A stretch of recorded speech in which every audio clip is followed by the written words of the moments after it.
औज़ुबिल्लाहिमिनश्शैतानिर्रजीम बिस्मिल्लाहिर्रहमानिर्रहीम। शौहर के साथ ख़यानत। रसूल अकरम सल्लल्लाहु अलैहि वसल्लम ने फरमाया,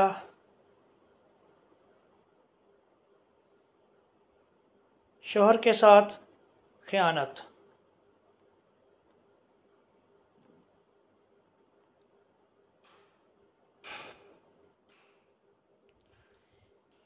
तीन लोगों के बारे में मत पूछो, इनकी कितनी सख्त सज़ा होगी।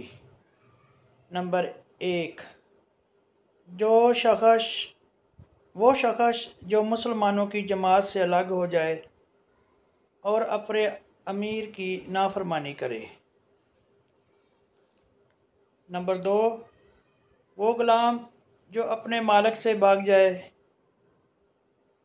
और इसी नाफरमानी में इसे मौत आ जाए। नंबर 3, वो औरत जिसका खामद